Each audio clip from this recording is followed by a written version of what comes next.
我们谈谈受戒吧。既然这里面谈到戒，那我们就谈谈受戒的事情，戒律的事情。第一，谁有资格制戒？佛陀之时，只有佛陀有资格定制戒律，告诉弟子们，就是什么叫戒律。前几天跟你们说了一个修行人的取舍之道就叫戒律。因为我们刚刚开始修行，智慧不够，理不明法不透，不知道什么该取，什么该舍，什么该坚持，什么该放弃，咋样做是对的，咋样做是错的，没有人告诉我们。那如果没有人告诉我们的话，我们很可能就会颠倒错乱，这样会制造很多违缘和恶业而不自知。佛陀慈悲，为了避免我们制造违缘和恶业，因此给我们制定了很多取舍之道，告诉我们什么该取，什么该舍，什么是正确的，什么是错误的，这样就避免了我们制造违缘，生起恶业。那么后来佛陀涅槃以后，谁有资格制戒呢？大成就者有资格给我们定制戒律，告诉我们什么该做，什么不该做。这是佛家的规定。也就是说，只有两种人可以给我们制定戒律，一是佛陀，二是大成就者。这个呢和儒家又是完全相通的。儒家说，唯君子能好人，能恶人。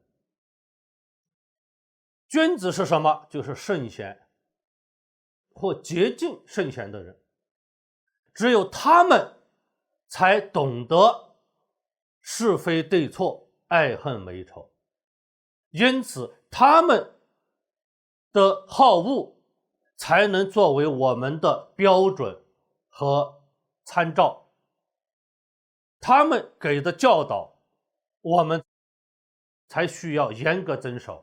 因此叫唯君子能好人，好人就是表彰人，恶人就是批评人、打击人。那么谁有资格表彰人、批评人呢？君子、圣贤。一般人没有资格表扬人、批评人、评判人。为什么？因为你自己不懂是非对错，因此你没有资格。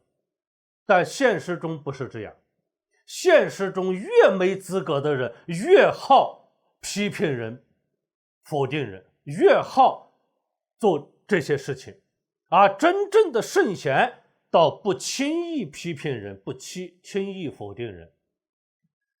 这个跟佛家思想是完全相通的。佛家的佛就是圣人，菩萨就是贤人，只有佛与菩萨这些圣贤大成就者才有资格给别人制定是非对错的标准，并强制性的要求他执行。好，这是从制定戒律上讲。从遵守戒律上讲，我们就是那些遵守戒律的人我们获得了佛菩萨的戒律，获得以后我们要努力遵守，因为这些东西全部是告诉我们如何正确的取舍，如何正确的坚持和舍弃的东西，十分的珍贵，十分的难得。因此我们要拿出十分的诚意和这个决心来执守践行这些戒律。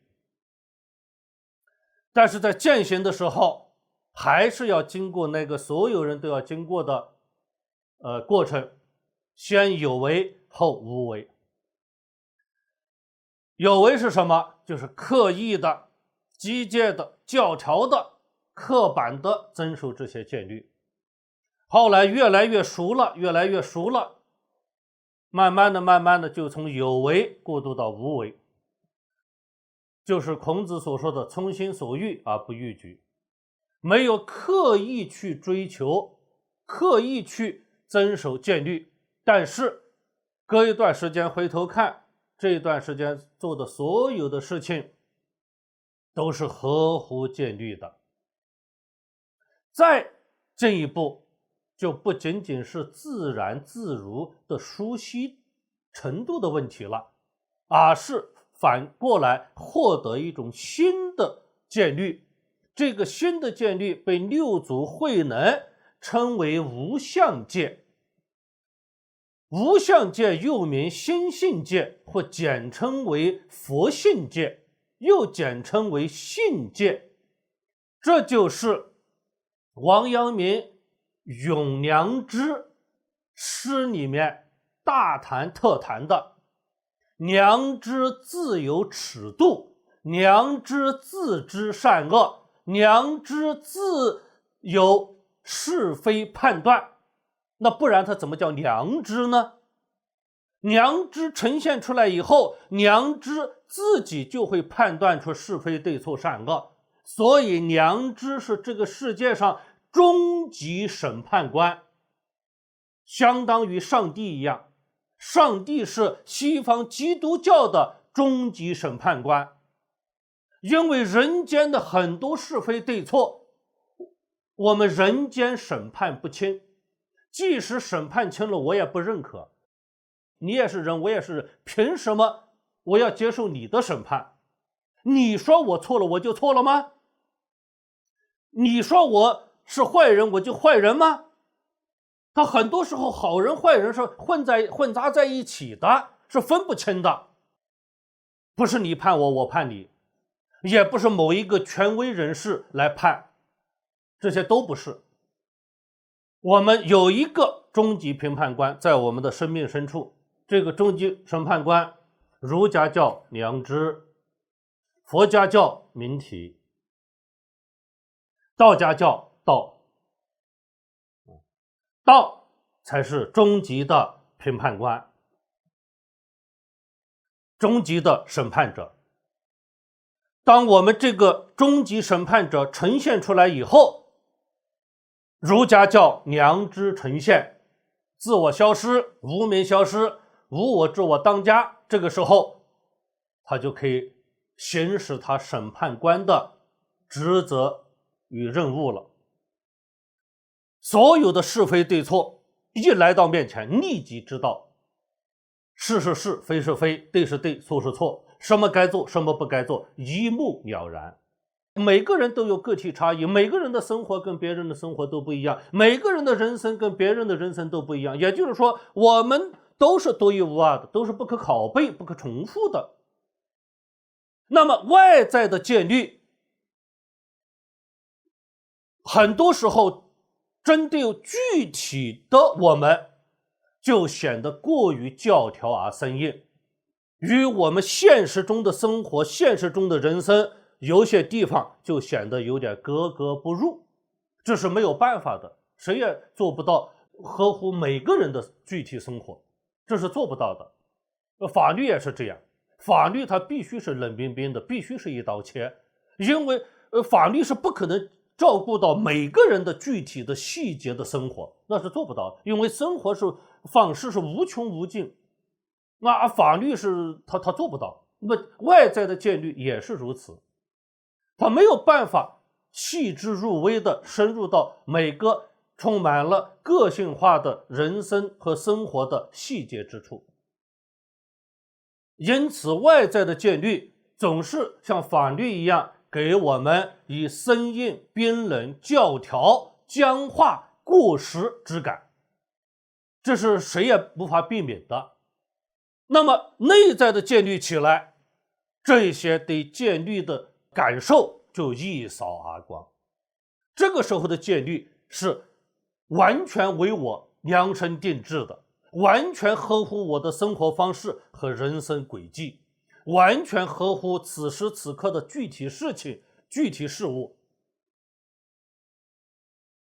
他对我从内在起心动念到外在的言谈举止，无微不至的实时给予导航，这是实时导航，对我内内外外整个身心活动进行实时导航，什么时候该拐弯，什么时候该往前走，什么时候该刹车，什么时候该倒车，等等等等，随时实时指导，实时导航。所以说这样的戒律当然亲切，当然更有价值，更有意义。那么这个戒律就叫信戒。那么六祖慧能叫做无相戒，就是看不见摸不着的戒，所以叫无相戒。越愚昧的人，越无知的人，对戒律，特别是外在的戒律越抗拒。一听说戒律，马上想到的就是枷锁、束缚、不自由、不幸福，就是这些东西。其实是错的。来自于圣人的任何东西里面都充满了浓浓的爱与慈悲，没有圣人害我们这一说，圣人永不害我们，只有人害人，没有圣人害人。大家永远记住，圣人永远不害人，圣人永远爱我们，全心全意无私无我的热爱着每一个人，包括我们自己。那既然是都超过父母那样爱我们，他怎么可能害我们呢？他怎么可能给我们束缚和枷锁呢？是不可能的。这是我们对圣人圣学的严重误解而产生的结果。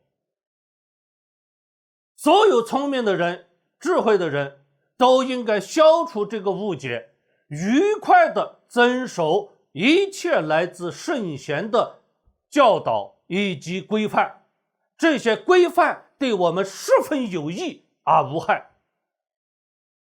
如果你认为有害，那你是误解，实质上是没有害的。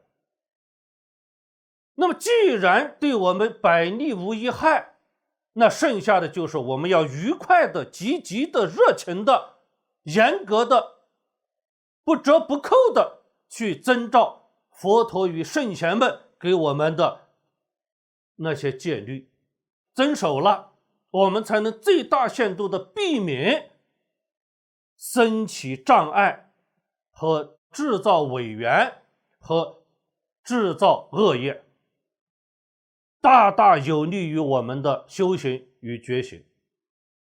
这就是关于戒律